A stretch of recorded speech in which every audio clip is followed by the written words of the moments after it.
اعوذ باللہ من الشیطان الرجیم بسم اللہ الرحمن الرحیم۔ اللہ تبارک و تعالیٰ کے نام سے شروع جو بڑا مہربان نہایت رحم کرنے والا ہے۔ ایک ایسی قوم جس پر اللہ تبارک و تعالیٰ نے اپنا دردناک عذاب نازل فرمایا اور اس قوم کے تمام لوگوں کو بندر بنا دیا۔ اس قوم کے لوگ کون سا ایسا گناہ کرتے تھے جس کی وجہ سے اللہ تبارک و تعالیٰ نے ان پر دردناک عذاب نازل فرمایا، اور یہ لوگ بندر بننے کے بعد کتنی دیر تک زندہ رہے، اور ان کو پھر کس طرح دردناک موت آئی۔ جب یہ لوگ بندر بن گئے تو یہ لوگ اپنے عزیز و اقارب کو دیکھ کر ان سے کیا کہتے تھے؟ اور کیا آج کے دور میں پائے جانے والے بندر اپنی قوم کے نسل میں سے ہیں؟ ان تمام تر سوالات کے جوابات قرآن حدیث کی روشنی میں آج کی اس ویڈیو میں ہم آپ کو بتائیں گے، لہٰذا آپ سے گزارش ہے کہ ہماری اس ویڈیو کو اینڈ تک ضرور دیکھیے گا۔ انسانوں کو بندر بننے کی ابتدا حضرت داؤد علیہ السلام کے دور سے شروع ہوئی۔ اس واقعہ کا پس منظر یوں ہے کہ حضرت داؤد علیہ السلام اور ان کی قوم سمندر کے کنارے علا جیسے گاؤں میں رہتے تھے، اور ان کی تعداد 70,000 کے قریب تھی۔ یہ قوم بڑی خوشحال تھی اور اللہ تبارک و تعالیٰ کی فرما بردار قوم تھی۔ اس قوم کو اللہ تبارک و تعالیٰ نے بے شمار نعمتوں سے نوازا تھا۔ ہر طرف سرسبز و شاداب باغات اور ہر طرف ہریالی ہی ہریالی تھی، اور اللہ تبارک و تعالیٰ کی بے پناہ کرم نوازی تھی۔ یہ لوگ اپنی اسی زندگی میں بہت خوش تھے۔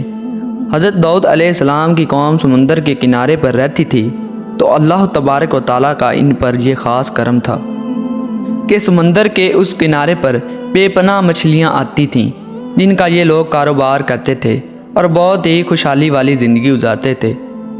جب یہ قوم اللہ تبارک و تعالیٰ کی نعمتوں سے خوشحال ہو گئی تو اللہ تبارک و تعالیٰ کی نافرمانی پر اتر آئی اور طرح طرح کے گناہوں کے اندر مبتلا ہو گئی۔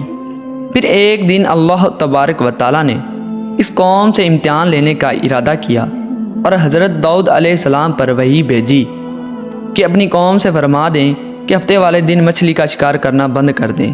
اس طرح اللہ تبارک و تعالیٰ نے حضرت داؤد علیہ السلام کی قوم پر ہفتے والے دن مچھلیوں کا شکار کرنا حرام فرما دیا، اور پھر یہاں سے اس قوم کی بربادی شروع ہو گئی۔ حضرت داؤد علیہ السلام نے اپنی قوم کو بتایا کہ اللہ تبارک و تعالیٰ نے ہفتے والے دن مچھلیوں کا شکار کرنا حرام قرار دے دیا ہے، تو وہ لوگ بہت ہی زیادہ پریشان ہو گئے اور ساری قوم سر جوڑ کر بیٹھ گئی، کیونکہ ہفتے کا دن ہی وہ دن تھا جس میں مچھلیاں وافر مقدار میں آتی تھیں اور خود بخود کنارے پر آ جاتی تھیں، اور باقی دن ایسے تھے کہ بہت کم اور نہ ہونے کے برابر مچھلیاں پکڑی جاتی تھیں۔ اس قوم کا گزر بسر چونکہ مچھلیوں پر تھا، اس وجہ سے اللہ تبارک و تعالیٰ کا یہ حکم سن کر یہ قوم پریشان ہو گئی۔ یہ نہیں جانتے تھے کہ اللہ تبارک و تعالیٰ کی طرف سے یہ ایک آزمائش ہے۔ پھر ایک دن شیطان نے ان کو وسوسہ ڈالا کہ سمندر سے نالیاں نکال کر خشکی میں بڑے بڑے حوض بنا لیے جائیں۔ جب ہفتے والے دن مچھلیاں آئیں گی تو نالیوں میں ہو کر ان بڑے بڑے حوضوں میں آ جائیں گی، اور اس طرح پھر ان کی نالیوں کا منہ بند کر دیا جائے، اور پھر اگلے دن یعنی اتوار والے دن ان کو پکڑ لیا جائے۔ شیطان نے اس قوم کے لوگوں کو ورگلایا کس طرح ہم ہفتے والے دن شکار سے بھی بچ جائیں گے اور مچھلیاں بھی ہاتھ میں آ جائیں گی اور وہ بھی پکڑی جائیں گی۔ بہت سے لوگوں کو یہ بات اچھی لگی اور انہوں نے ایسا کرنا شروع کر دیا، اور سمندروں سے چھوٹی چھوٹی نالیاں نکال کر بڑے بڑے حوضوں میں ڈال دیں، جن کے ذریعے وافری مقدار میں مچھلیاں ان حوضوں میں داخل ہو جائیں۔ اس قوم کے بدبخت لوگوں کو شیطان کا ہیلا بہت پسند آیا، لیکن اس قوم نے یہ نہ سوچا کہ جب مچھلیاں سمندر سے حوض میں آ کر قید ہوں گی تو پھر مچھلیوں کا شکار ہی ہو گیا۔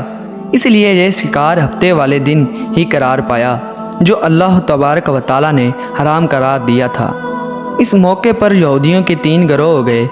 کچھ لوگ ایسے تھے جو شکار اس شیطانی ہلے سے منع کرتے تھے اور ناراض و بیزار ہو کر شکار سے باز رہے، اور کچھ لوگ اس کام کو دل سے برا جان کر خاموش رہے، لیکن انہوں نے شکار نہ کیا اور دوسروں کو منع بھی نہ کرتے تھے، بلکہ یہ لوگ منع کرنے والوں سے یہ کہتے تھے کہ تم لوگ ایسی قوم کو نصیحت کرتے ہو جن کو اللہ تبارک و تعالیٰ ان قریب ہلاک کرنے والا ہے اور ان پر اپنا دردناک عذاب نازل فرمانے والا ہے۔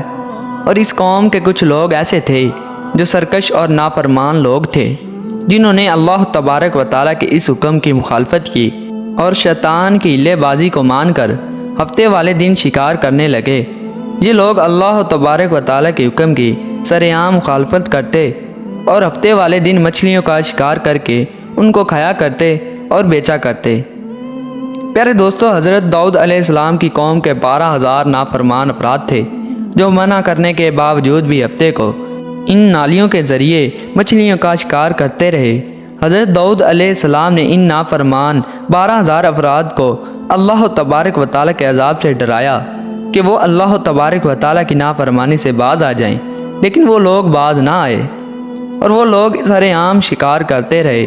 چنانچہ وہ لوگ جو اس بات کو برا جانتے تھے، ان لوگوں نے اپنے اور ان نافرمانوں کے درمیان ایک دیوار کھڑی کر دی، جس کی طرف وہ 12,000 نافرمان رہتے تھے اور دوسری طرف وہ لوگ جو شکار سے باز رہے۔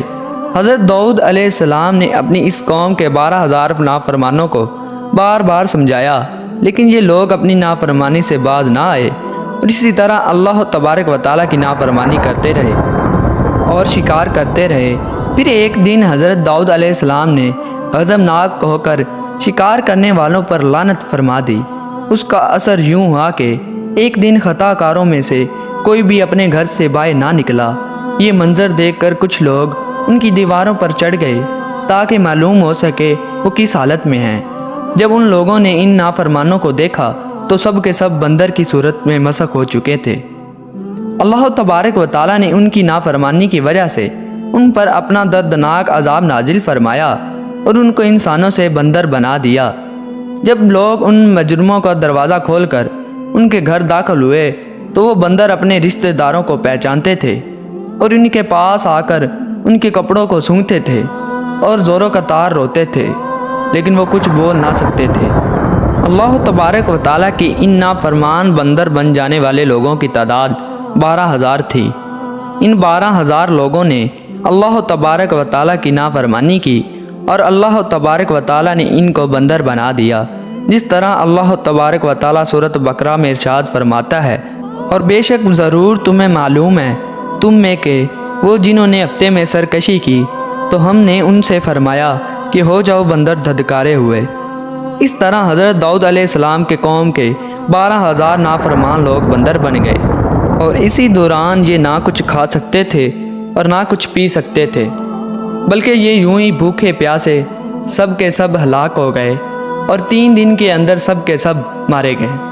اور وہ لوگ جو ان نافرمانوں کو اللہ تبارک و تعالیٰ کی اس نافرمانی سے منع کرتے تھے، اللہ تبارک و تعالیٰ اس عذاب سے ان کو سلامت رکھا، اور وہ لوگ جو اس شکار کو دل سے برا جان کر خاموش رہتے تھے، اللہ تبارک و تعالیٰ نے ان کو بھی اس عذاب سے سلامت رکھا۔ پیارے دوستو، اب بات کریں گے کہ آج کے دور کے بندروں میں سے کیا کوئی بندر ان کی نسل میں سے بھی ہے؟ یہ آج کے دور میں پائے جانے والے بندر انہی بندروں کی نسل میں سے ہیں۔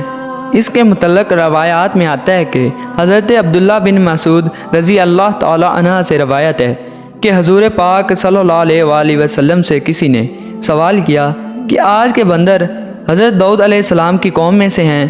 تو حضرت محمد صلی اللہ علیہ وآلہ وسلم نے ارشاد فرمایا کہ اللہ تبارک و تعالیٰ جس قوم پر عذاب بھیجتا ہے یا ان کی شکلوں کو مسخ کرتا ہے تو یہ عذاب انہی پر ہوتا ہے جن پر وہ عذاب نازل ہوا تھا، اور اللہ تبارک و تعالیٰ ان لوگوں کا ہلاک کر دیتا ہے اور ان کے آگے نسل ہی نہیں بڑھتی۔